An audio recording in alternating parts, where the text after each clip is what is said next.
Hi everyone, I just thought I'd do a quick little video about this Virutex, I think it's called Virutex, spelled like that, lipping plane. So I do a lot of veneered work now, and so like for example on this, these are some big wardrobe doors. They're going to have reeded panels in here, and before I veneer them, I'm going to lip the edges in a bit of solid oak. Obviously all this still needs to go through the sander yet, these have just had the lippings applied and been flushed off with the planer, and then I'll veneer over the whole lot in 1.5mm oak. But you can see here how I'll do them. So this is 18mm thick Finster Hydrofugo board, moisture resistant board. That's what I'm using for the core.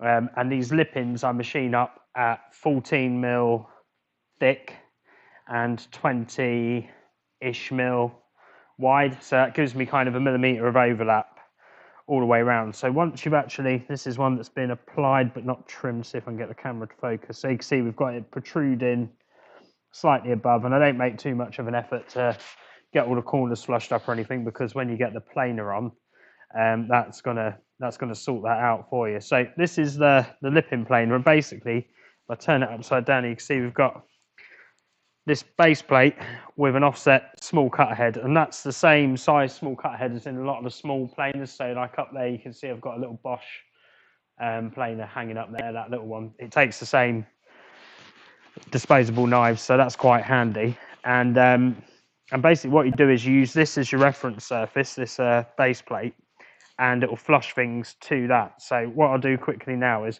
I'll just stick this camera, prop it up over here a second, and then I can hopefully, here we go, I've not got a proper tripod, so hopefully you can kind of see that in shot. And let me just grab this and we'll quickly flush these off. So I'll do this side first, cut as this side of the thing. So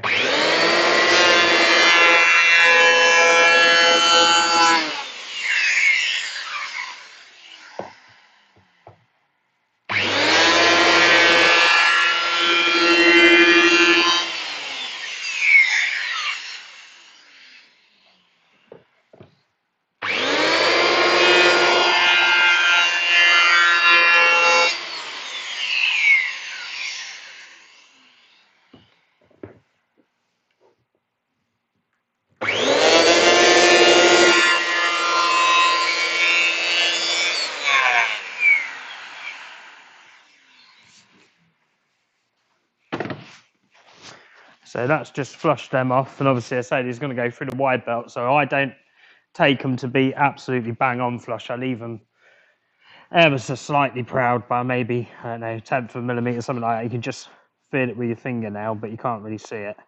But yeah, so these will then go through the wide belt and get cleaned up. And just a really good little machine, really. I bought mine used. It wasn't horrifically expensive. Lamelo make one called a Cantex, which I think in everyone's opinion is a much better machine, and I would like one, but they don't make them anymore, and the used ones go for £1,000+ easily. So you know, if you get lucky and you find one at an auction, then definitely go for the Lamelo version. But I say, in terms of just being a, you know, useful little thing for in the workshop that, you know, has kind of sped up this part of the job no end for me. I used to do this with a trim router with a base plate, and then, you know, you'd have like your router set flush with your base plate and you go along, and it was slow and steady. It worked okay, and I still don't think it did a better job than the lipping planer, and it was definitely slower. So yeah, that's the Virutex little lipping planer.